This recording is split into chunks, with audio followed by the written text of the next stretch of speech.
mantras last year, and it's my mantra this year, is own something more than an opinion. Everybody got an opinion of what's happening in the community.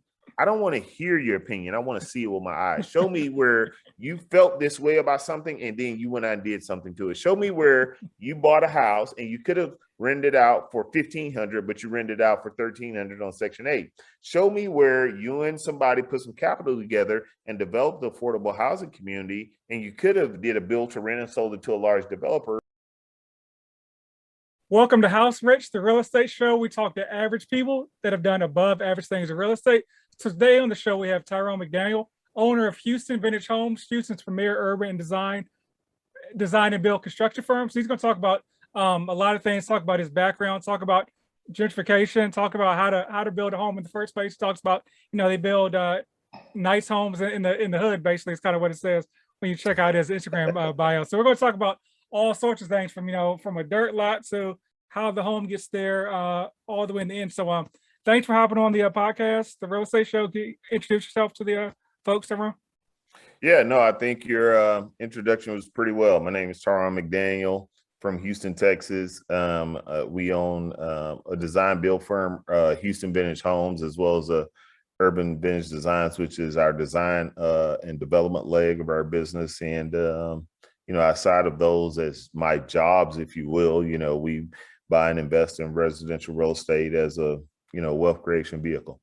Okay, cool. Appreciate it. So we're kind of talking before in the kind of like the pre-game about your background. So I just want to get into your background a little bit, because like you were kind of saying before we started, folks see you, you go to Instagram, you see you in homes, you see yourself doing walkthroughs, and we see I don't know if you call yourself the finished product now, but we see kind of a very polished presentation of what's going on now. But how'd you even get to this point? Like, how'd you get into real estate to begin with? Great question, and thanks for asking.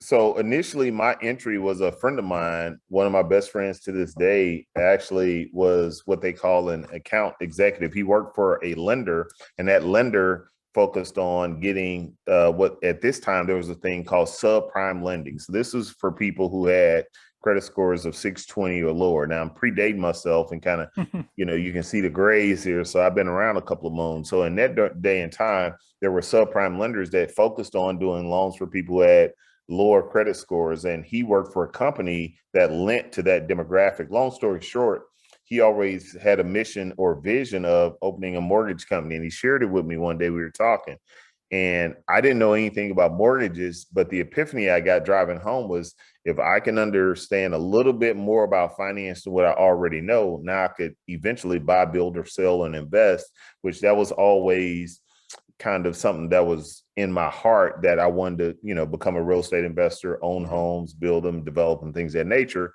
But, I didn't go to I went to college, went there for a semester or two, did 2 semesters of college. So I quitulated, didn't graduate. So I didn't have more of a scholastic background or something like that. So I was looking for a way to kind of carve out a path for myself.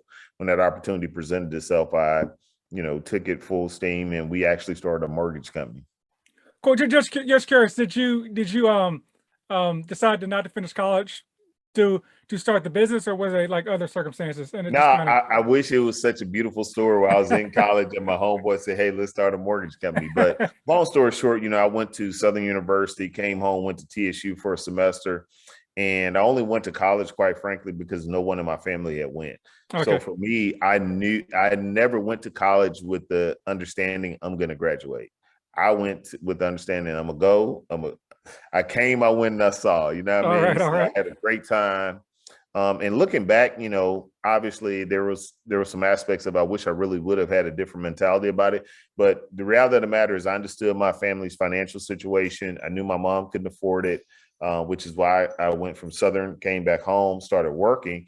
I worked in high school, so I was in co-op. So I was always used to being self-sufficient and providing for myself. And so going to college, having to rely on my mom to send me money, stuff of that nature, I was like, dude, I got to get back to the crib and make something happen. Now, my dad was an entrepreneur, so I grew up in an environment where I had someone close to me. So I always knew I was going to chart my path in entrepreneurship. It wasn't until later in life I figured out it was going to be real estate. And so even when I made that particular transition, it was at a point in my life to where financially things weren't connecting. And actually, I was living with my buddy at the time when he started talking about this mortgage business concept. And so I was like, one, this makes sense. Two, I don't really have anything to lose. And so literally in the living room of his apartment here in Southwest Houston, we created a company called Mortgage Outlet and built that from just some in his living room to some that eventually was doing loans all over the country.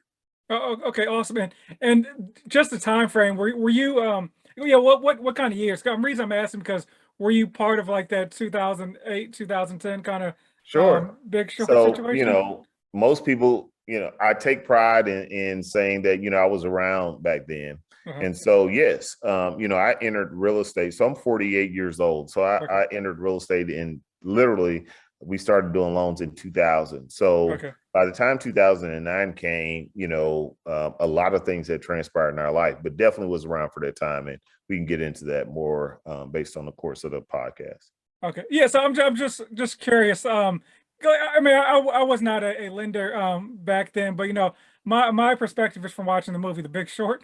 So I mean, not that you were doing that stuff, but like Sure. how when I say wild was it, but I mean it was just if you got a heartbeat, like you can get a loan. Was Sure. that kind of how it was? Here, let's go here. Let me ask you this question. As a lender yourself, what is the least credit score that you guys can secure funding for? All things being equal. Yeah. So as far as overlays, Non-FHA. so say it again. Non-FHA, where you're getting into DU automated approval and it's real subjective. Yeah. So conventional, we'll say 620, but typically like a 630, 640. Yeah, exactly. About 640. And you said Overland, right? Yeah. Well, no, I'm saying I wasn't gonna say not counting overlays like lender overlays. Oh, overlays. Excuse me. Okay, cool beans. So I can recall being a lender in pre 2008, 2009 in the crash, man.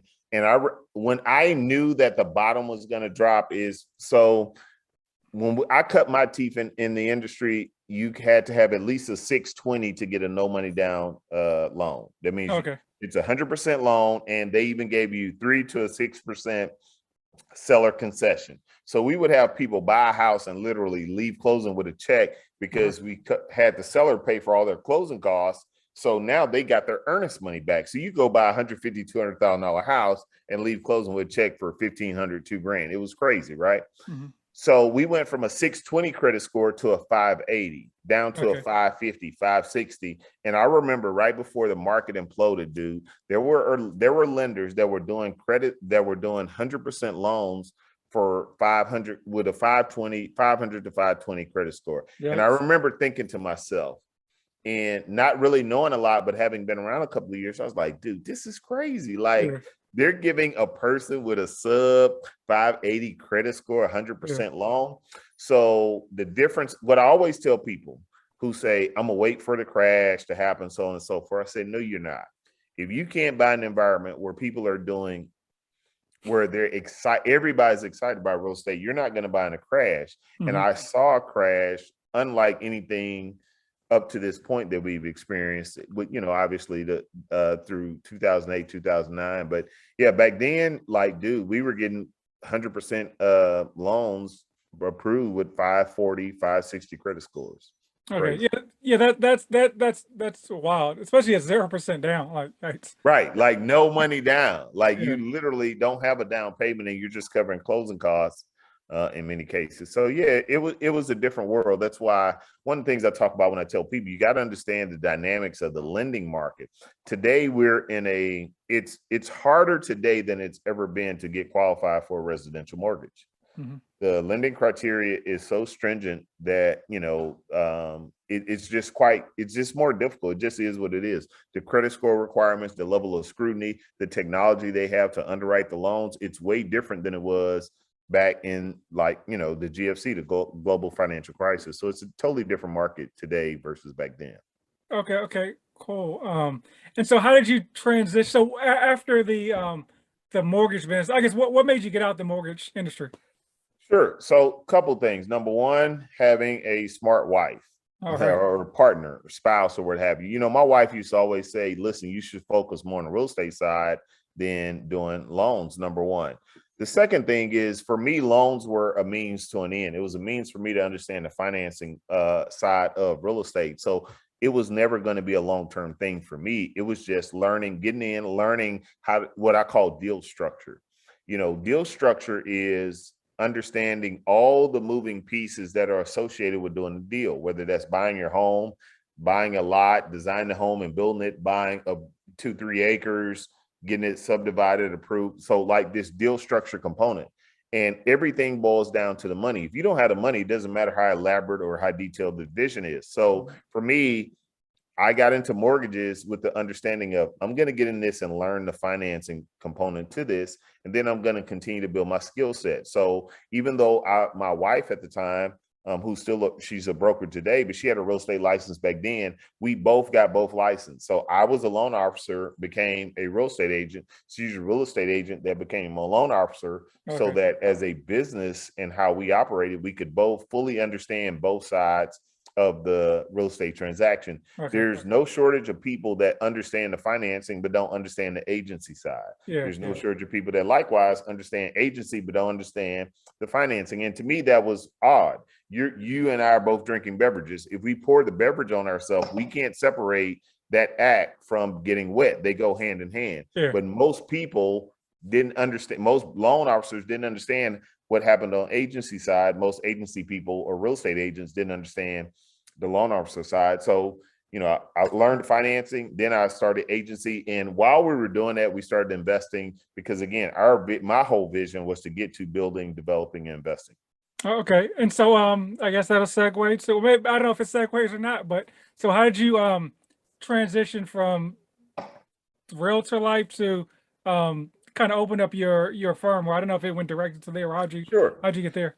Well, see, it's, the word that I've associated with this, my journey particularly, is serendipity. And so it's basically these different acts or events that all lead up to a bigger picture. So now looking back, I can articulate the story as if I had this big dream or vision in place. But the reality of the matter is, I was just doing what made sense to me. What made sense is, okay, I understand finance. Let me go understand all the realtor stuff. Right? And let me give you a more detailed answer. What becoming an agent taught me is, it taught me how to understand my avatar and how to see real estate, not from my mind as an investor or builder, but how to see it through the mind or the lens of the buyer who's going to live there. Why? Because I had to understand what they're telling me they want, then go out here and find it in a database and then show it to them. And out of potentially hundreds of properties, find one that made sense for them. So becoming a loan officer taught me the financing side. Becoming a real estate agent taught me how to understand the needs of today's buyer, what home buyers are looking at, which all of this helped me become a better investor. Because, one of the things I told a friend of mine is, I don't design properties for me. I design properties for the avatar of the market that I'm serving. But I only have that mindset because I used to work with I was an agent, and I sold properties or put people in lease properties or whatever that had nothing to do with how I live, what I could afford, or vice versa, but it had everything to do with what met their needs. And so with that understanding, it really helped me. Cool. Thank you. And just you talk about what an actual avatar is, just for folks that don't understand that concept. I know that's a really cool phraseology, but avatar, quite simply, in my understanding and how we apply it to what we do on a daily basis, is truly understanding who your customer is, how they think, what their needs are, and what products they're looking for in the marketplace that are going to serve those needs. When you have a comprehensive view of what that is, that's considered your avatar. This is the market or the person or the needs that you're serving in a comprehensive manner. Oh, okay. Thank you. And so gotta go back to the previous question. So how did you actually get to the point where it's like, hey, I want to start designing and building homes? Like, did you kind of like build a home on your own? Like, how'd you get to that? Yeah. So, so we started buying houses, and, and one of my goals was to invest and do business in the neighborhood I grew up in and other neighborhoods like it here in inner city Houston. So I grew up in the hood, commonly associated as Fifth Ward. There's several wards when Houston was, created in 1857. They broke it down into 4 wards. When it grew, they added a 5th ward. That was the neighborhood I was from. So I had an affinity for my neighborhoods and other inner city communities like it. So this kind of started to guide my investing. So, initially we would look for deals anywhere. Mm-hmm. And over time, as we, were able to attain a little bit more success and move from only focusing on how much money we could make to how could we make more impact, I started to tap into what I call more of what I'm called to do. And I always, even before I got into real estate, I always had a vision and a dream of doing cool stuff in my neighborhood. Like as early as 18, 19, 20, like I could recognize that, okay, when these people come in and provide housing, it's different than what I would do if I could build a house for someone or rent a house for them. I do this in my house.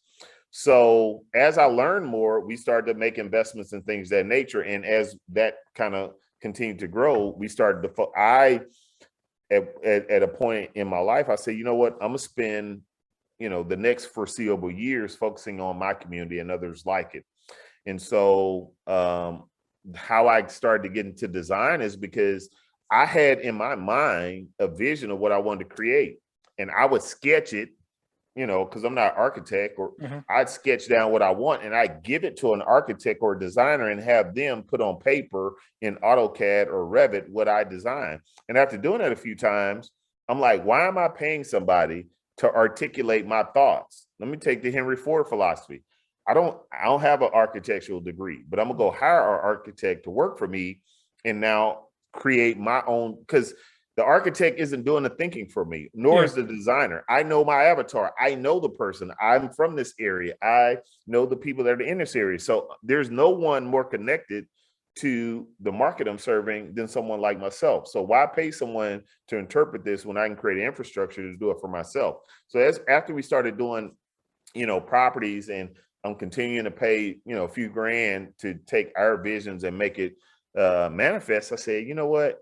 At a certain point, I'm gonna create a vertically integrated company that encompasses, we can take the idea, turn it into a set of plans, and then execute it. And so that was the next matriculation. It was learn the financing side, learn the agency side. Now start to learn investing. Then let's start to learn the building space.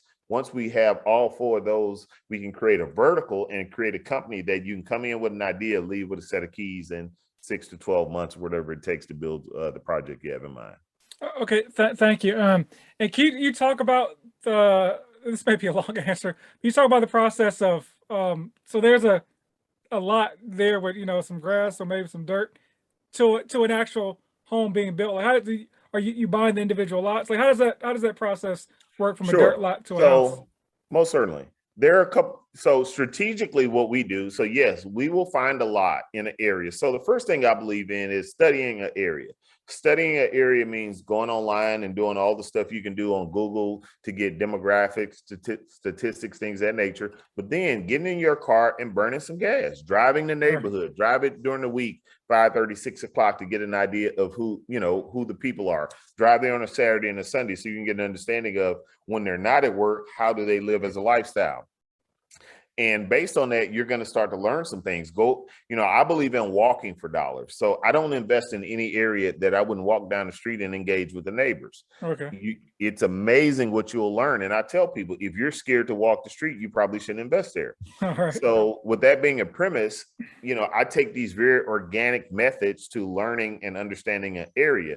Once in Houston, I'm from the South. So you walk down the street, people gonna wave at you, talk, they probably drinking a beverage or, want some water or whatever. And before you know it, an hour or two stood there, you talking and just learning. And so in that process, just applying that to real estate, that helped me kind of figure out more than what I thought I knew, exactly what these people want. And so bringing that back down to finding lots and things of that nature. So with an understanding of what people desire in this area and what needs have gone unmet in these areas, finding a lot. And when you find a lot, the beauty and so there's two variables. Number one, to go from finding a lot to building something is a huge leap. And it's not something that the average person is going to want to undertake. So I want to make sure that that's clear. I hate to say it like this, but you're kind of a weirdo to find a piece of land and say, let me imagine something and let me go put it on paper and find all these pieces to bring it to pass. Uh-huh. So this is not an easy undertaking, and it's something that you really got to be focused to do. That being said, there's no shortage of opportunities in our communities and so many other opportunities. So for us, what we do is we're looking for lots. But one of the things I also look for is I look for properties that I look for a small house on an oversized lot, on Okay. double or triple lots. Because now, because I understand finance, see what I know, if I go find a vacant lot, I 9 times out of 10 got to pay cash for it or a huge portion of the purchase price. However, if I go find a house on a 9,000 square foot lot, so that means I might have 1 or 2 additional lots. Mhm. It's easy for me to finance that property. Why? Because there's a structure in place. Okay. Yeah. Okay. And if I negotiate a proper price, I can get the property and this additional land, then go in and engage someone who's a designer or architect, land planner, and they can figure out, okay, we can subdivide off this house and you can put 2, 3 duplexes or 2, 3 single family houses, things of that nature. So because I came in understanding finance, rather than just going buying lots right out the gate, one of my niches was I'm gonna go find a house that actually has additional land or space to build on. Okay. Renovate the house. Now I got the land for free, and maybe I do a duplex or a single family home or some greater use of that space. So I'm not finding land is great, but in many cases, many people will be better served finding, let's just say in Houston, the average lot is 50 by 100. That's 5,000 square feet. Why not go find a house on 10,000 square feet where now you got a house on 5,000 of the square feet, but you also got this other land that's unencumbered, and now it's easier to leverage because, and there's so many other variables there. So just a little nuance to just going out and finding a piece of land. Yeah. Yeah. That makes a lot of sense. Something I never would have thought. Yeah. Just yeah, because that lot you're gonna have to pay cash if you can find the house, finance the house, and then do what you need to do with it there. So once you find that oversized lot, you buy the home cash, or not cash, sorry, you finance the home.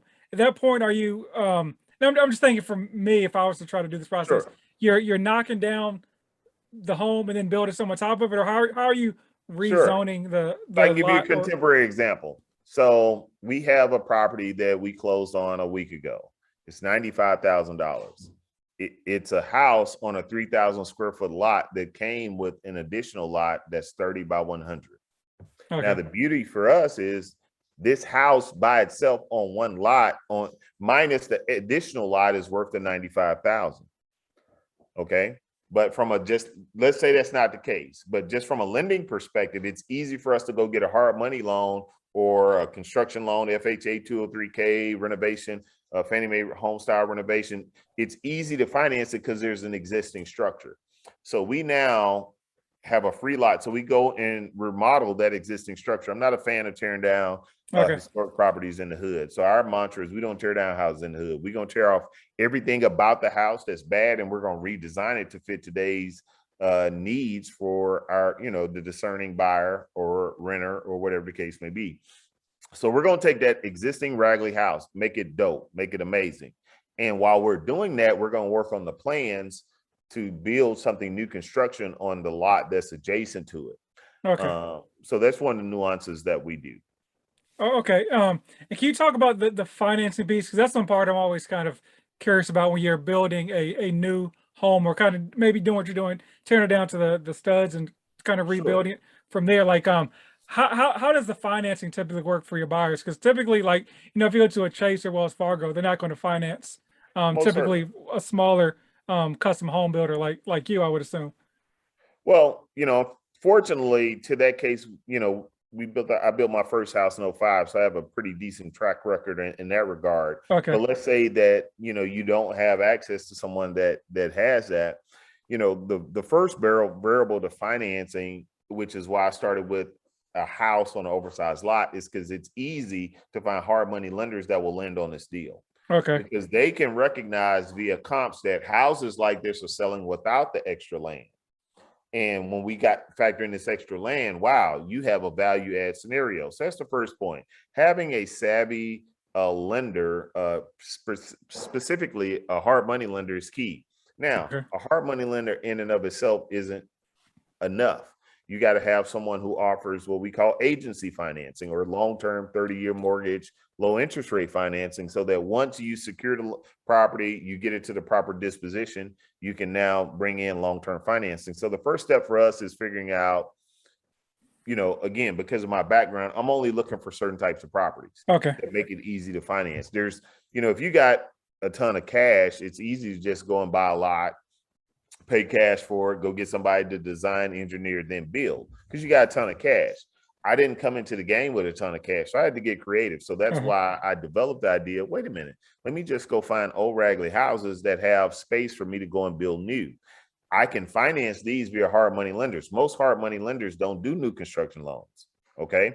So we go buy the house, get it to its proper disposition, whether we're going to flip it or rent it. And now we have this additional space or this additional lot that we then bring in a different lender. So we have a few phases here. Hard money lender allows us to buy it, redesign it, secure the house, and get it to its proper disposition. Then we bring in depending on the lot structure, we replat. So in the example I gave, we don't have to replat. Replat means so let's say you bought an acre and you want to turn an acre to 10 lots to build 10 houses on. The process to get that acre from 1 acre to 10 lots to 1 acre divided into 10 lots is called replatting.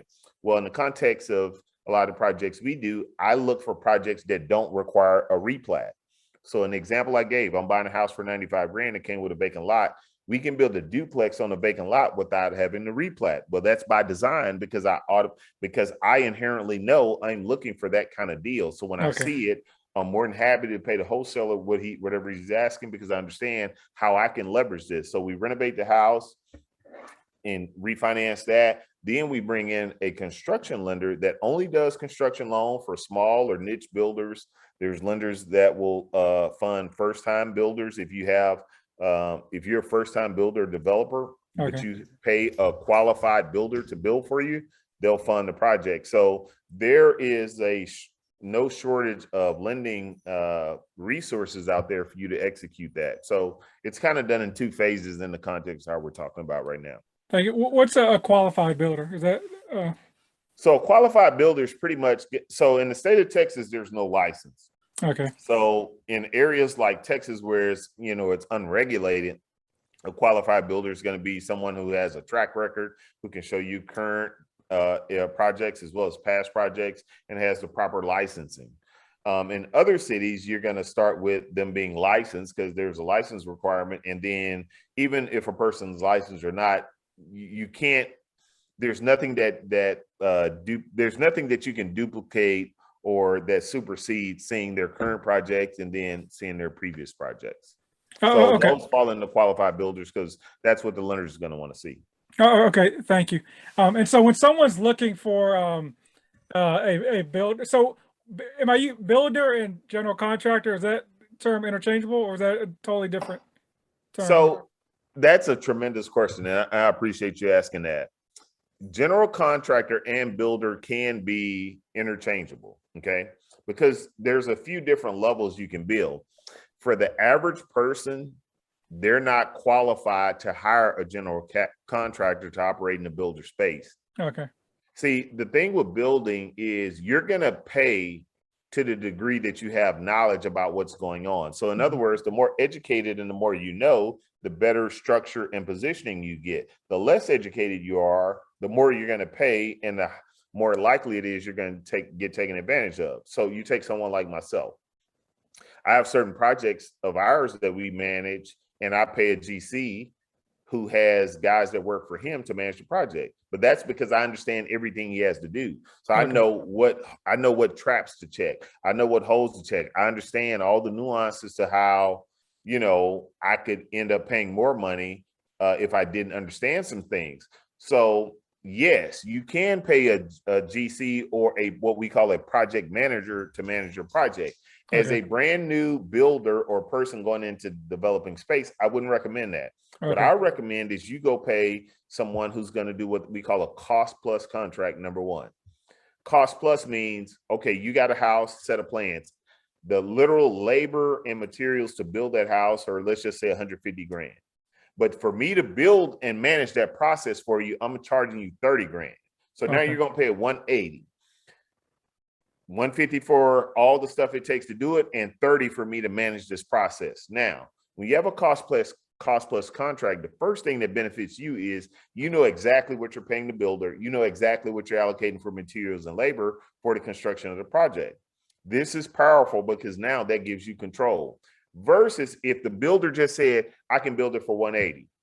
Well, does that mean you're getting Formica countertops or granite or quartz? Does that mean I'm getting MDF cabinets or whole wood cabinets? You don't know because it's an ambiguous number. Whereas if it's labor versus materials and cost, now you're going to see the line item for the cabinets and maybe they're 3,500. Well, you may elect to spend 4,000 there because you're going to save, you know, you may save that additional money on tile because you're going to pick a lower price tile, so on and so forth. So when it comes to engaging the builder and whether a GC versus a builder are synonymous, yes, they are. But the point that a person wants to understand is how you engage with those people and how they charge you for their services. And based on that, you being able to make a decision as to what level of service do you want or need for your project, and then you can engage the right person. Okay, appreciate that. Thank you. So when someone's looking, let's say builder, when someone's looking for a new, like a builder to build their home, like what are some things they should look for to make sure, hey, this, to feel comfortable with moving forward with this? So one of the things I found, you know, one of the first things I always say is when it comes to a process like this, you know, and there will be people that see this that aren't in relationships or married or whatever the case may be. But when you're engaging with a contractor to do these type of projects, especially a new build, it's a business marriage. In other words, you're finna be engaged in a highly personal relationship where you're gonna have to communicate and really deal with how this person is as a person. Because this isn't a 2-3 week transaction. This is 6, 8, 9, 10, 12 months, 18 months. So for you to have the lens of what's cheapest or some of these other lenses doesn't serve the needs of what you're trying to do. So the first thing that you need to pay attention to when you're looking to hire someone is relationship wise, forget the math and the numbers.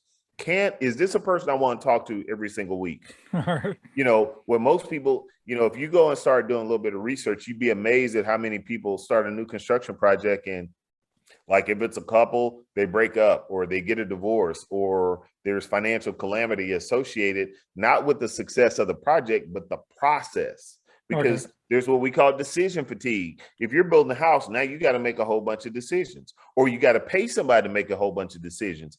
And if you don't understand there are all these decisions to be made, you're not going to be so apt to pay somebody, which means you're going to have to make them, which means you're going to get into decision fatigue, which means you're going to be stressed. This process is going to get horrible. You're going to have change orders, which means you're going to make life harder for the builder, project manager, whomever is building the project, which means now it costs more. So like, there's a lot of minutia that comes into building a house. The benefit to you going and buying a house from a home builder is they've done all the thinking. Yeah. When you say, hey, you know what? I'm finna call Dave and have him do me a construction loan and build a house. What you're embracing, and you're embracing that for a reason. You either want a specific experience in your house or you're trying to capture a huge chunk of equity. Generally, it's a combination of both. What you got to understand is the exchange for you to get those things are all the decisions that you have to make that normally the home builder will make for you. Okay, thank you. And so how do you make sure, like you mentioned, like, you know, it could be anywhere from like 8 to 12 months. Like, what are some things as a homeowner I should look at to make sure that my builder is on schedule? I know life stuff happens, material shortage and all that, but how can you, you know, being completely new to this, be like, hey, I know something's not right, or hey, this is taking longer than expected for a reason? Sure. So this is what I recommend to people going into the building space. Number one, pay a third-party inspector that you're going to pay. It's going to cost you roughly $175 to $250 per inspection for them to show up. But pay for what we call period inspection. So when the foundation gets done, he comes out. When the framing gets done, he comes out. When we start putting up sheetrock and all the fixtures, he comes out. So he's going to come out in generally 4 to 5 different phases of the house. That's when the builder understands there is some level of accountability outside of the city, because what most people think is, oh, okay, well, I got the city inspection. The city inspects for code. They don't inspect for quality. Gotcha. A lot of people don't get that. They don't expect for quality. They're looking for code. Does it meet the code? If it meet the code, then it'll go, but that doesn't mean it's quality. So that's point one. So having an additional layer of oversight that's an experienced eye is very, very critical to you getting a better experience in your, new construction process. And then number two, most when you're getting a home built by someone, they'll give you some sort of schedule. And so the first thing you want to understand or do is make sure it's a reasonable schedule. Reasonable in the sense of most houses, we don't build really large homes. We built a few large ones, but most of our houses are 1,600 living square feet, 1,600 square feet or less. And generally these are houses that can get built in, 90 to 120 days if it's just basic brand new construction. Sometimes, we have a case right now on a property where it took us 90 days to pour the foundation. So and it's in this threshold we're talking about. So obviously it exceeds that time frame. So there will be certain, special situations, but all things being general, any good builder is going to give you a schedule based on what they've projected out. And then you as a client, one of the indirect things you could do is engage an inspector, because that helps the builder see that there's some educated eyes outside of this client. And so I kind of need to do stuff right. Okay, that makes a lot of sense. So what are some things that actually, and I don't mean necessarily from building a home from scratch, but what are some things that actually add value to homes? Folks will say, "Hey, I'm getting a pool put in, or getting the kitchen redone." They spend $40,000, and they expect the home value to go up $40,000. Like, what are some things that actually add value to a home if somebody's looking for like maybe a renovation, or I don't know, flipping homes or something like that? Yeah, updated kitchens and bath. You can never go wrong in any property with really nice kitchens and bathrooms. On this point, what I can say that I think a lot of people discount is a lot of us discount the value of a really good designer or interior decorator or interior designer. Most good ones come at a cost, so if you had a designer, someone similar to myself, or just an interior decorator, very rarely does Houston Vintage Homes as a company take on renovation projects for retail buyers. But when we do, we stipulate they have an interior designer. Why? Because you're going to pay this person to go to these stores with you and help you narrow down your choices. You didn't ask this question, but let me answer in this particular manner. The biggest issue people have, or one of the largest issues I see when people are building a house, is it's one thing, there's no shortage of people who build a house that's for them specifically, and it works for them. It's another thing for you to build a house that will work for you, but that will also appreciate. And if you ever sell it, it's going to appreciate well and earn you a tremendous return. What a lot of people do that build their own homes, they get so fixated on themselves that they lose sight of what's functional for the mass market. And when you engage a designer and competent professionals, they're going to help you balance what you think you got to have versus what makes sense to have and what's more pragmatic, so that if your needs ever change, you have to sell this house, you can sell it. Versus if you do an all black kitchen with black floors, black cabinets, black granite, black countertops, and this, that, and the third, that no one else can relate to because you're in a community that's a traditional or more classical community, you're going to have issues there. Versus you could build that same thing and put it in an infill gentrifying area and it just blow for the next 10 years. So having competent professionals on your team that are going to help guide your actions is very, very key. And then just understanding that, most of us discount how soon we're going to be out of a house that we build. Okay. And what you'll find is most people that build a house, after they've done it their first time, they figure out all the stuff they do differently. So generally speaking, if you do it right, you're not going to be in that house long because you're going to want to go and do it again, utilizing all the lessons and everything you learned from the previous one. So Okay. it's important to, kind of design with the bigger market in place. Okay, appreciate that. Thank you. And so, one thing one thing that's true about real estate is that, you can't change your location. You have that lot is that lot. And so what are some things that you typically look for in like a neighborhood or something where it's like, hey, I know this neighborhood is going to be worth more like in the future. What are some things location wise you look for when purchasing a lot Sure. or area? So if I were to give it to you in a sentence, I call it follow the smart money. All right. And the smart money, people say, well, how I know it's smart? If they got more commas and zeros in front of the decimal point than you, 9 times out of 10, they're smarter. Point number one. So let me drive down on that a little bit. So what you want to do is look at what is the city and what is public and what are private investors doing in that area. So when you're following smart money, if you see like in my old neighborhood, all of a sudden in the Bloody Nickel, I'm from Fifth Ward, they call this area the Bloody Nickel. Well, all of a sudden there's this company, Midway Company is one of the largest developers in the nation, bought a piece of land, and in that land they're building a golf course. There's no golf course in the entire space of inner city Houston, except for one that's owned by the city. Now all of a sudden there's a second one. That's a game changer. That's a catalyst. So what I always tell people that are building a house, always look for the catalyst. The catalyst is somebody with hundreds of millions of dollars that are doing something in an area that you're interested in, that now, because they're doing that, it's going to change everything else around it. So always look for a catalyst. That's the easy thing to do.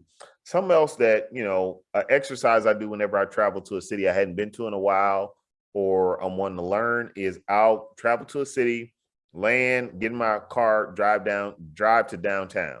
Then I drive all around north, south, east, and west or downtown, paying attention to what areas already look nice. And I'm looking for the worst area closest to downtown. All right. And then I find, where do I see them doing, where are the streets torn up because they're putting new infrastructure in? Where are they putting new sidewalks, parks, and things of that nature in the worst areas of town? When I find that area, I now know where, if I'm brand new to that city, where I want to invest and play, because I've already identified the nicest areas. There's no money to be made there. There's no opportunity there because it's already a no-brainer. Becky's already walking her dog. Everybody's already chilling out there. There's beer gardens there. I want to go to the worst part and look for these civic improvements where they're fixing the streets, they're doing parks. You're seeing real eclectic, weird looking houses, because that's the next hot area. If I were to bring you to my neighborhood that I keep referencing in this podcast, we could go back several years and I could show you where all these things I'm talking about were happening long before it became the hot area. And we can duplicate the same conversation in Chicago when they tore down Cabrini Greens, or, if we go to Baltimore, if we go to, just different parts of the country, they're in Dallas. I remember when Deep Ellum wasn't like it is now. Okay. You know what I'm saying? I can remember when no one wanted to, we was talking about the South Dallas drop. Now South Dallas is some really cool development happening in that area. Yeah. I can remember in Bishop Arts District where people weren't so artistic. Now, you know what I'm saying? And so there are reasons why these things have happened. And if you look at some of these things we're talking about over the last 5 to 7 years, they've kind of serendipitously led up to it. So when you look at, let me add one other thing. If you're looking to build a house or become a builder developer, I always tell people, go down and meet with your local plan department and get an understanding of what the city's going to do. This stuff isn't rocket science. Contrary to popular belief, it's not hidden. Most of the stuff that's going to happen in most cities is public knowledge. Okay. And they will gladly share the information with you because most cities want to grow and flourish. So they're more than happy to share with you what they're planning to do in certain areas. And so those are a couple of variables. I'm kind of rambling here. I apologize. Oh, no, it's all good. Really add as much context and value as I can as it relates to this. Okay, I appreciate that. Thank you. And so when you're going into a new neighborhood, so I say this: when people see new homes in an older neighborhood, they automatically say, "Oh, gentrification. Folks are being run out of the neighborhood. Let's talk about it. Yeah. So what are your thoughts on that? Like, how do you go about pricing? Well, I guess people are coming to you with projects, but I Well, guess let's talk what about are your that for thoughts a on second. Let me gentrification? ask you this. So, right. So someone see you take a vacant lot Yeah. and turn it into a really nice house and they scream gentrification. First thing is gentrification isn't a bad thing, in my opinion. Now, we all get the ability to give meaning to things based on, what our own personal beliefs are. But I'm not anti-gentrification, because what I understand is in these same areas, many people will talk about how there's a lack of leadership, there's lack of police patrolling, the schools aren't good, the sidewalks don't look great, the parks don't look great, but they never connect the fact that your tax dollars are what pay for this. Yeah. So the more vacant tax delinquent lots that are in an area, the more of all these issues that you're talking about you want to have changed, there's not funding to provide it. So the area that's being gentrified, the first thing I like to establish is there's when we're talking about urban or hood areas, it's a reason why it's the hood. Uh-huh. Like, I could be mad at all the development that's coming to neighborhoods like mine and so many other ones, but like we can also have a conversation about how many people I know that I grew up with, and many of us who lost their lives on these very same streets. Mm-hmm. And there's a reason, there's an environment that created that. So first thing we got to do is be honest about what our true issues are. Our issues aren't gentrification. Our issues are displacement. Displacement is when, for instance, my wife and I looked at a multifamily property in an area we have an affinity for. And the reason we didn't buy it is because the majority of the tenants had been there somewhere between 10 to 27 years. Okay. And in order for us to buy it at what they wanted, we would have literally had to kick them all out because they were paying such cheap rent that there's no way the new buyer could buy it and keep them in. Yeah. Like, you had to kick them out and double or triple the rent. That's displacement. Now, we can get into whether the current landlord is wrong or right or whatever the case may be. Yeah. I can't be mad at a man that didn't raise rents over the last 10, 15, 20 years to look out for the people that rent his houses. Yeah. Because when he got the properties, it was so cheap that he was still making money. I can't be mad at him for that. But the reality of the matter and where we are is a lot of times we're fighting the very thing that we desire. On one end, you scream gentrification. Then on the next sentence, you say, well, there's no, we don't have enough police patrolling. We don't have enough restaurants. We don't have enough, places to go and buy food. Yeah. Not understanding that you only get these things when you have a certain number of households within a given area. So when it comes to gentrification, our issue isn't gentrification, in my opinion. Our issue is displacement, number one. Our issue is not enough of us own or control real estate in our community so that we can have something more than just an opinion. One of my mantras last year, and it's my mantra this year, is own something more than an opinion. Everybody got an opinion of what's happening in the community. I don't want to hear your opinion. I want to see it with my eyes. Show me where you felt this way about something and then you went out and did something to it. Show me where you bought a house and you could have rented out for $1,500, but you rented out for $1,300 on Section 8. Show me where you and somebody put some capital together and developed the affordable housing community, and you could have did a build to rent and sold it to a large developer, but instead you did XYZ. If you're not showing me your opinion, I'll still hear it, but I don't put a lot of validity into it. So when it comes to gentrification, I think most of us don't really understand what gentrification truly is. Gentrification means making an area nicer. And most of us can agree our communities need some more niceness. They need more better. They need more creative ideas and things of that nature. So, I could go on and on about that. That's a topic that's close to my heart. But, I just think that as culturally, we have to put ourselves in a position that it's okay. We're at the awareness point. We're at the awareness level where we are aware of what's going on. Now it's time to mobilize and, put our monies behind some of these things that we feel so passionately about. I like that own more than an opinion. See if you Nah, gotta see if you that's gotta own more copyrighted, than man. opinion, You boss. got copyright trademark that. We all got an opinion. Yeah. Hey, just send me a little something off of it. Don't do me like a rapper. You know what I'm saying? But nah, man, we gotta own something more than opinion. Like real talk. Everybody got an opinion about what's happening in the hood. But my question is, how many have you bought a house in the hood? Mm-hmm. You know what I'm saying? Like, see, here's one of my mantras about the neighborhoods.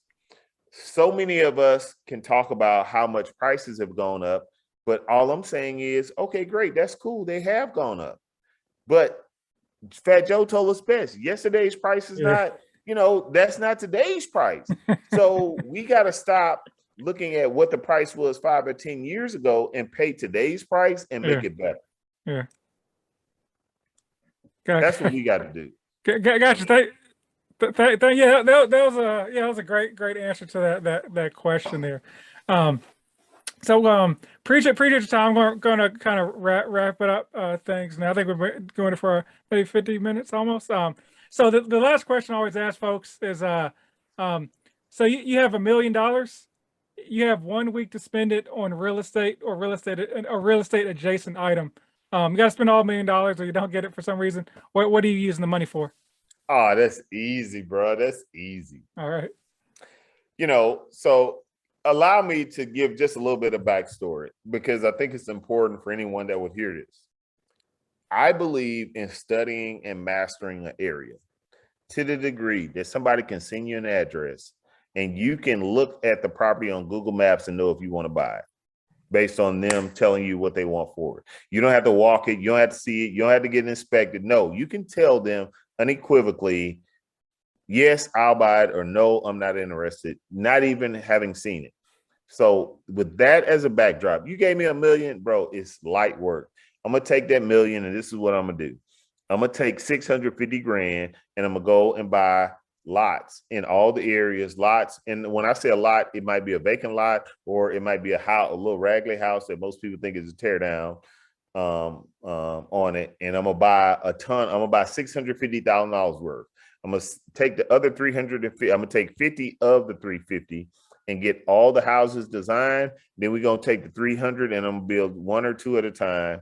And it's game over. And that $1 million will turn into 5 in the next 3 years. Okay. It's almost like I gave you that question beforehand. I did not, but people usually hesitate to answer that. Yeah, nah. Hey, listen, I've rehearsed that conversation just because, I went into some meetings, man. I've gone into some meetings and, I'm thinking I just need to raise this little small amount of capital. And, they're asking questions about what would you do with 5 or 10 million? So please, $1 million capital, nah, that's light work. Okay, cool. Appreciate it. So where can the good folks find you at? Sure, man. The best way to find me, man, is on Instagram, Houston Vintage Homes. On Twitter, I'm on Twitter. I'm pretty active on Twitter as well. The Urban CEO, Tyron McDaniel. And those are the 2 places I hang out the most. Thanks for having me on. It's been a pleasure. I'm glad we finally were able to connect and get this done. And hopefully we create a little bit of value for your market. Yeah, most definitely. Thank you. So that's it, folks. Once again, thank you for your time. And there's no outro to this podcast, so it is over. That's what's up.